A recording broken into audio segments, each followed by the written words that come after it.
our example, is the horse really hungry and his main focus is going to be on filling his belly with some grass? Or we're preparing his feed and perhaps just giving him his dinner, and it'd be a little bit unusual to expect him to then be receptive to any more signals. And here Boots is very busy playing with her ball that has holes in it and treats inside it, and as she rolls the ball the treats fall out. So while she's busy with that, I wouldn't expect her to notice another signal. And here you see I'm giving a signal and suddenly she's got an urge to scratch her nose.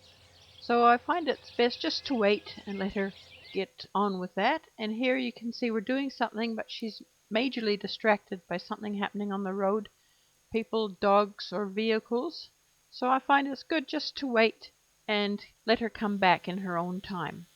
Now the other kind of opportunity is that if we want the horse to become good at going into small spaces, we have to set up the opportunity so he can have lots and lots of practice doing things with that small space.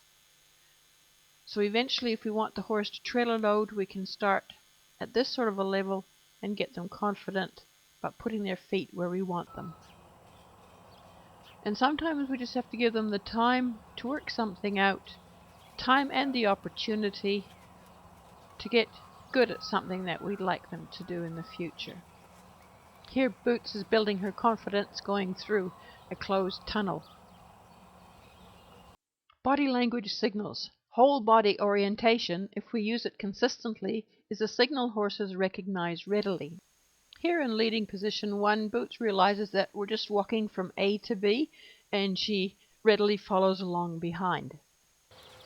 Now I've shifted to leading position 3 beside her neck basically, and we can refine our body language orientation to teaching the horse the weave, so there's a little bit of a drive and a little bit of a draw as she sort of mirrors our body language.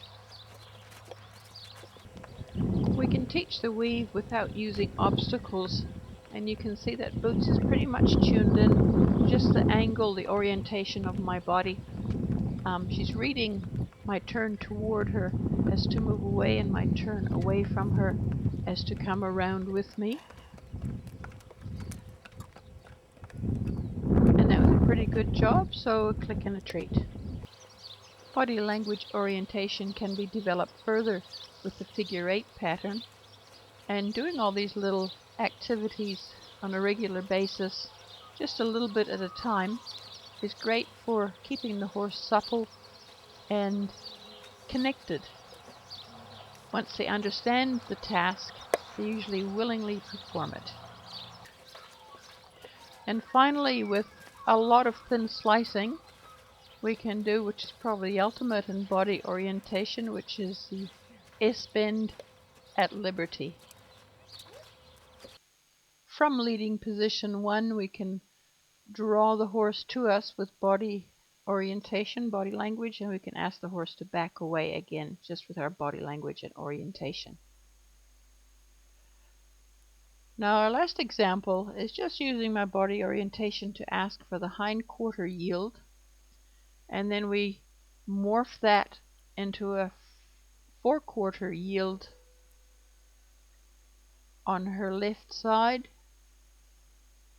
and then we can turn that into a hind quarter yield on her left side, which can again morph into a forequarter yield from her right eye.